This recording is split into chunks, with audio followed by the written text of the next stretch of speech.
Welcome to Washington Connection. I'm Megan O'Brien, your host. Thanks for watching. We're here with U.S. Representative Candice Miller. Thanks for being here. Thanks so much, Megan. Well, we have a lot of topics to talk about, so let's just dive right in. Okay. One of the first ones we want to talk about is Army Sergeant Bo Bergdahl and that deal. Can you tell me about that? I can tell you that I think everybody in the country, it seems, both Republicans and Democrats, veterans, just average American citizens, are all sort of scratching their head, wondering why the president felt that he had to, first of all, circumvent the law, which required that the president, when they do a transfer like that, a prisoner swap, that he has to consult and certainly notify the committees of record, and there are 4 of them actually that he needed to talk to, principally amongst them the Intelligence Committee, the Armed Services, those kinds of things. That did not happen. This was done just sort of on his own. The administration just acted on their own. And I think people just don't understand exactly the process, the necessity, and to the extent that we ended up giving back, really sending back to the fight, I think you could say, 5 senior Taliban detainees out of Gitmo. First of all, in regards to Senator Bergdahl, I think most Americans would agree we never want to leave any man on the field, any troop on the field. Right. However, the circumstances surrounding his departure from his post and what happened afterward, certainly those soldiers that served with him in his platoon have all been very, very vocal. Mm-hmm. It would seem that they would know better than anyone what the circumstances were, and they have essentially said that he deserted.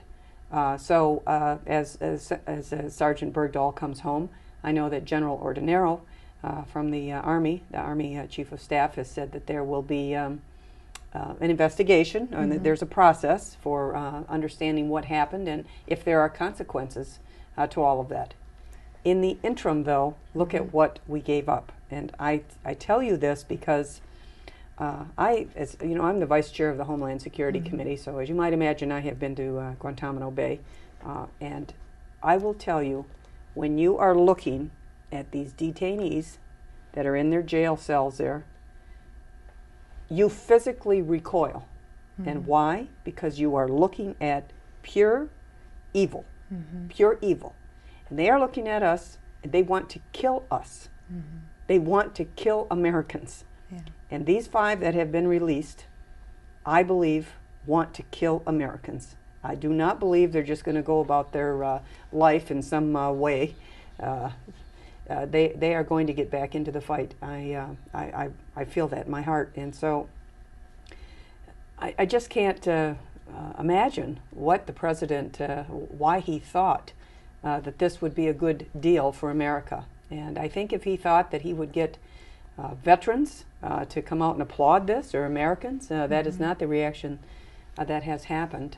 And so I think on the issue of Afghanistan itself and our troops that are there, I have been saying for quite a long time, and I certainly say this now in light of this prisoner swap, I think that our troops have performed magnificently there, but we have been in Afghanistan for 13 years, and I think it is time for us to bring our troops home. I think that the president, who just recently announced that we were going to keep 9,800 additional troops there through 2016, up and through 2016, when the original plan was to bring them home this year. I think that in light of that expanded deployment there, that I think the president should either get on national TV, he is the commander-in-chief, and make his case for this to the American people, to have the American people support him in this, which really there is, the support is not there, I don't think, for that right now amongst the nation. And certainly at the Congress, come to the Congress and ask for a vote. Now, legally doesn't have to do that, but I think it would be appropriate, particularly in light of this prisoner swap, and I guess I will just tell you from my own personal perspective, if such a vote were to be held, I would be voting no. And in regards to Bergdahl, you mentioned he abandoned. Talk more about that. What, because the people who were around him most were saying that he just walked off, no No guns on him? No, he apparently just walked off of his post, and they said he didn't take anything with him except a compass and a bottle of water or a few little things, a digital camera or something, and just walked off. Now you hear all of these other kinds of anecdotal kinds of things that he had sent emails saying he, was questioning America and all of these kinds of things. All of that can be handled in the process of whether it's a court-martial or whatever the Army process is going to go through. But that being said, again, what was the necessity to do this so quickly that the president felt that he had to circumvent the law? Because the law says that if there is going to be a prisoner swap, you have 30 days before the swap happens to notify the committees of jurisdiction. Okay. And the president absolutely went around that, and he admits it. He totally admits that he did. And like Secretary of Defense Hagel has said, well, Bergdahl's health was so severely, was so bad that they had to move very quickly. Now,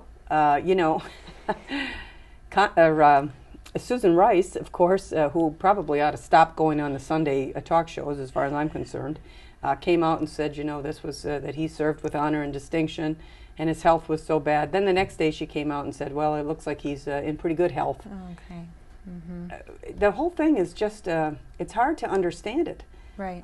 Again, I don't know why the necessity, and again, this is not like it's some right-wing Republican conspiracy that is in an uproar about this. Really, it is bipartisan.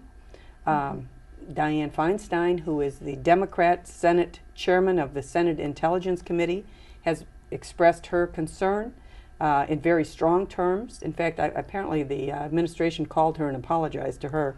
I don't think they've done that on the other side of the aisle, but it's Democrats, Republicans, it is veterans groups across the country, it is American citizens, just the average American, who is, again, I think as Americans, we don't want to leave any troop on the field, whatever the circumstance.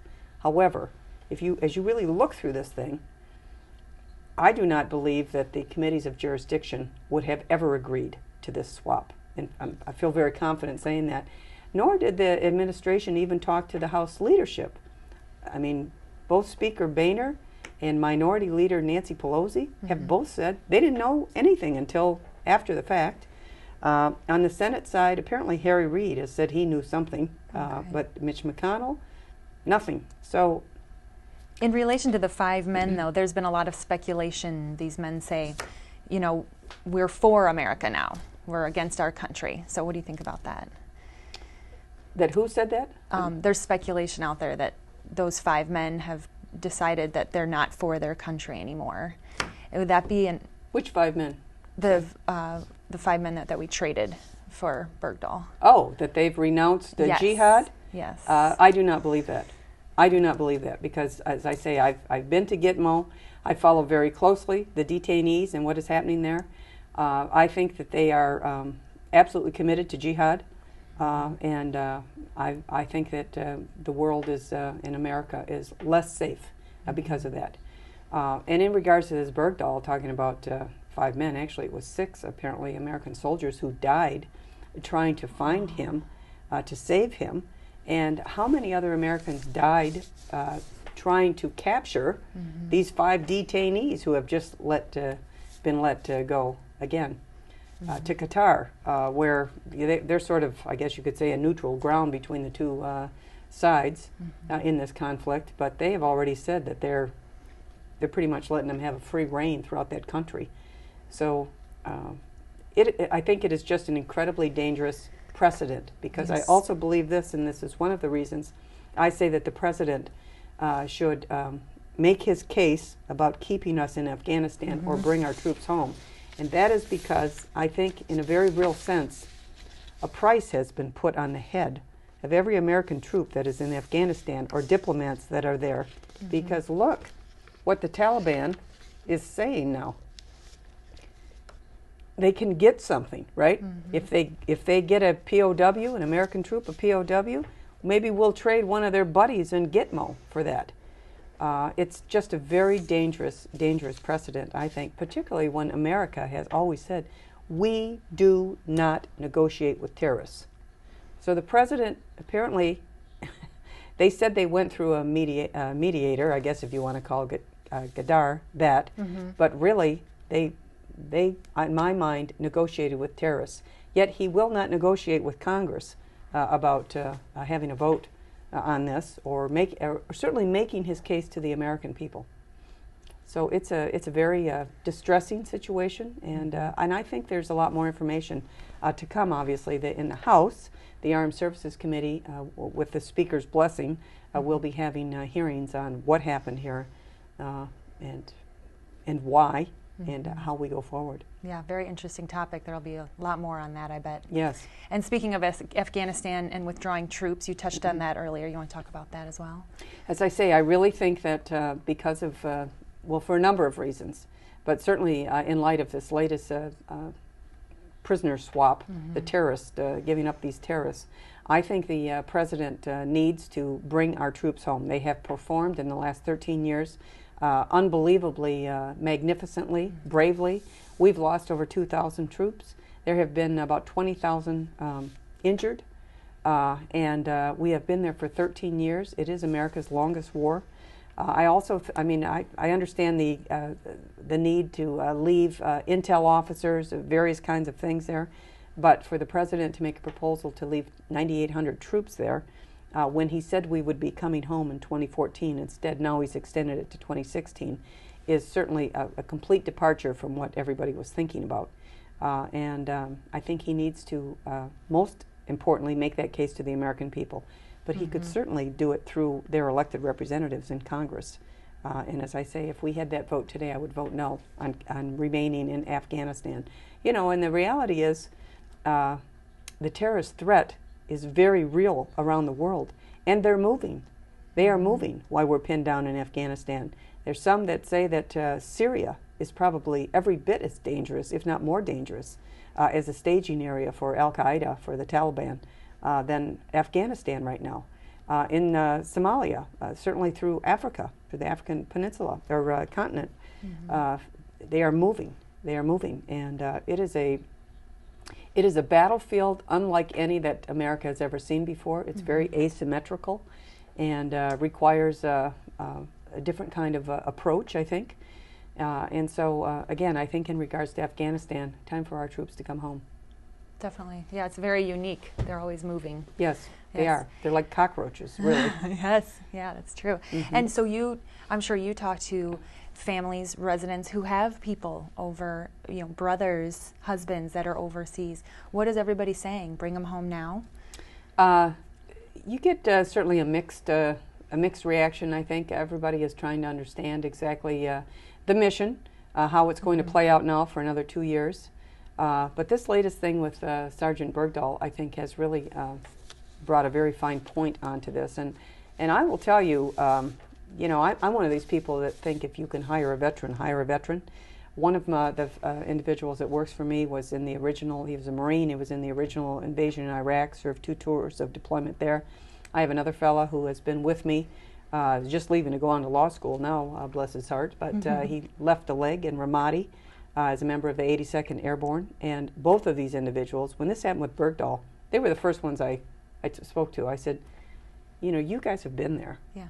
And now you see this unfolding, and what is your thought about this whole thing? And they really expressed huge reservations. Again, just as I've said, because I thought, geez, am I off the mark here? And they just said, you know, look, it appears that this guy deserted. It does appear that way. Again, there's a process that will play out here, but there's just not an incredible amount of sympathy for this individual right now, and certainly in light of the fact that we have these detainees, as they're called, really terrorists, murderers, however you want to categorize them. They are the worst of the worst, and our president has just let them go. It really hits close to home to everyone. Yes, it really does. It really does. So it's a very distressing situation, I think, for America, and we just have to work our way through it and understand what has happened here. He is our commander-in-chief, and What does it mean for our foreign policy? What does it mean, most importantly, for our troops that are on the ground right now? And I think he has made a very a dangerous situation much more dangerous for them. That's what I think. Absolutely. Hopefully we get our troops home fast. Yeah.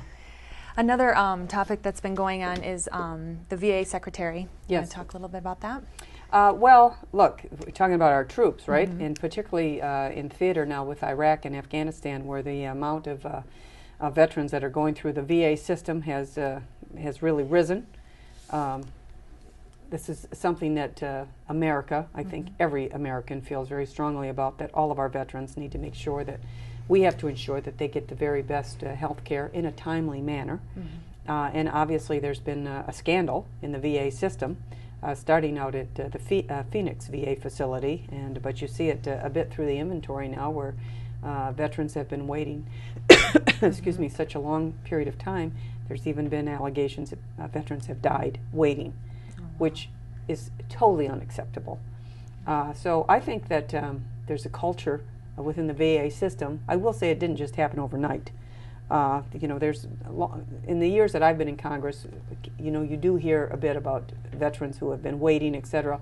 Although, first of all, let me say that in Michigan, generally, now I know there's incidents of them having to wait too long, or maybe they were disapproved, or various things, and we try to handle those in our own office, and I'm sure every member of Congress does. In fact, if we get anything in from a veteran, that's the very first casework, as we call it, that we go to, because we feel so strongly about that. However, in Michigan, generally, there hasn't been any of this. I just don't want to tell you categorically that the VA system is so bad that no one's getting good health care, because that is really not the case. In the Dingle VA hospital in Dearborn, we've had great reports over there. Again, I'm not saying there's never an incident, but in my own district, we have a clinic up in Yale, and there's just one that's been opened up in Bad Axe, up in the very tip of the thumb. So, you know, we have these little clinics that are also doing great work. In regards to the entire system, though, there's a culture, obviously, in the VA that has to be overcome. There's mismanagement, some systemic kinds of failures within that system, and just having General Shinseki resign is not going to solve everything. One of the things that is really gaining traction in the Congress, something that I support, is why can't our veterans just get a voucher, for instance, from the VA system, that they could then go to get their health care and access health care at a place that's convenient for them, some place that they want to go.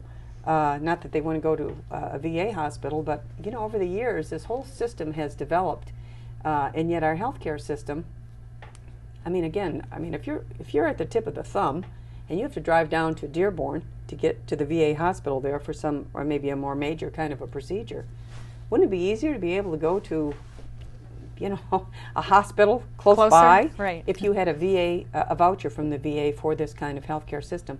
And there is a lot of traction now, as I say, in the Congress, both in the House and the Senate, for this whole thing. And so I'm sort of hopeful that the silver lining of this entire VA issue and the scandals that we're seeing in there will lead to a better accessibility of health care for our veterans, more convenient, etc. And so I see a sort of, that will be its own cultural change, I think, as the Congress looks at what we can do to, first of all, fix the VA system in its current form to the best of our ability. But secondly, federal government just does not, you know, we don't do competitive kinds of things well. And health care is a system that I just think that if you're a veteran and you live wherever you live in the country and you're close to a hospital that provides world-class health care system, but yet you have to drive, you know, 100 miles to a VA hospital, really, why? Why? If you feel that's where your health care needs will be best met, and the government is paying for your health care, to give you a voucher or however, I just think that is something we really do need to look at. Yes, and Shinseki, he has quite the history. He's a very intelligent man. He's had He's been in the military himself. Yes, he is a great American patriot. I don't think anybody questions that. Right. This guy served in Vietnam. He stepped on a landmine, blew off parts of his feet, and went back to battle. I mean, he's an incredible American. So, look, he's a 4-star general. He has really dedicated his life to service of the country, and everybody appreciates that. But yet, sometimes that skill set does not lend itself to managing a system like this, and so that's an unfortunate way for him to end his career. That's for certain. But still, we can't turn a blind eye to what is very real, what's happening within the VA system. And if he was not able to get through the filter of the bureaucracy there, we need to have somebody who can do that. Because these problems at the VA didn't happen overnight. Absolutely. It's been an ongoing, long process. Yes, I think that's true. I mean, when I first came to Congress, you know, I heard different kinds of things that had happened in the VA, and again, not so much in Michigan. We've been, you know, pretty lucky here.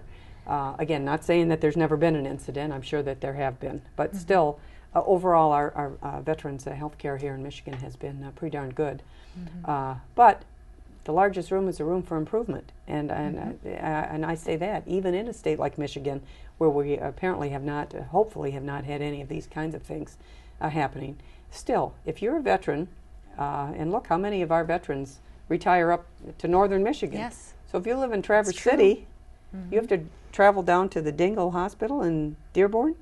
Maybe you want to go to I think it's called Munson up there, the local hospital, or whatever they are, wherever you're at, right? If you're up in the Upper Peninsula, there are VA clinics in certain places, but still, again, I think with this voucher system, this could be a way for us to really improve the VA healthcare, the accessibility, the convenience of it.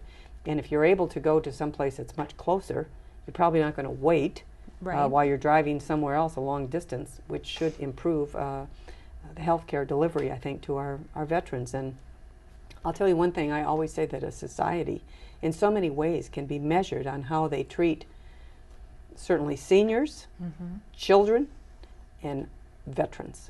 And so that's why I say whenever we get a call from a veteran that, or one of their dependents or their spouse or what have you, that they've had they're waiting or there's something, we jump on that immediately to try to do everything that we can. But I'm going to tell you the good part of that is we really are not, it's not like we're swamped with veterans who are complaining about the VA system. Most of them do complain about the convenience of it. They'll call and say, why do I have to drive such a long distance? Good question. Good question. So we really need to think about changing the system a bit for better delivery to make sure that we do ensure that good health care is delivered to our veterans, who are these great American patriots that allow all of us to sit here and have this conversation in freedom, because they have made such huge sacrifices for our liberty and our democracy and our freedom. Absolutely. And some changes need to be made in the VA, and you have to start now, like maybe with the voucher ideas. Yeah, like that's absolutely right. Absolutely. So moving to a little closer home to Michigan, let's talk about the water. Okay. All right. We have the Water Resources Reform Act. You want to tell me about that? Yes. Actually, it's sort of a long title, but it's all good for the Great Lakes. The House passed a bill, the Senate passed a bill, then we went to conference, as they call it, and I was the only member in Michigan to be on the conference committee. And my job, I thought, as I went there, was to be an advocate for our magnificent Great Lakes. And we did pretty darn good. And the President has signed this bill. Essentially, what is happening for the very first time ever, the entire Great Lakes will be viewed as a unified system. For instance, the Mississippi River is a system, or the Ohio River is a system. The Great Lakes, we've always been pitted against each other, all the various harbors and shipping channels and everything. So this will accrue very positively for us going forward as far as dredging projects, harbor maintenance, et cetera, of really doing the kinds of things we need to be able to do for the Great Lakes. So that was a huge win for not just Michigan, but all the 8 Great Lakes states, really. So we had very big support. In the House, it passed. There were only 4 no votes. Everybody else voted yes. So in Washington, that's what's known as a good day. Yeah, absolutely. And with all these waterways in Michigan, this will create some jobs. Yes, well, if you think about our shipping industry, the Great Lakes freighters, the Great Lakes shipping and everything, that is such a critical component, really, our maritime industry of our entire economics. Again, not just in Michigan, the Great Lakes state, but the entire region, our whole basin here. And so there's been a lot of complaints over the years from our freighters, excuse me, our shippers, that they just haven't had the kind of resources that other regions of the country get for harbor maintenance, for dredging, to make sure that they're able to get in and out of their shipping channels. And this is going to be very, very helpful. It's not a be-all, end-all, but it will be very helpful. And it will also help even our little smaller harbors, of which in Michigan alone, I think there are 123 small harbors right now. Well, if you go into a little town like Lexington or Port Sanilac or Harbor Beach or whatever, those towns will tell you that their ability to have transient boats come in and out all summer long is a huge part of their local economy. So all of these things as an aggregate will really be jobs and economic growth, et cetera, for Michigan. Excellent. And even with levees, there's a safety issue there too. Some of these stuff needs to be improved. Yeah, that's true. And the Water Resources Development Act, of course I'm talking about the Great Lakes, but it really dealt with all kinds of various water projects across the entire nation. And so there are many, many areas where this will be a very important thing. You've got a lot of different areas that have had harbor maintenance sort of put to the wayside there, and yet it is a huge factor for America, really. Particularly when they're opening up, to get a little more global here, they're going to be opening up the new Panama Canal, expanding the capacity of the Panama Canal.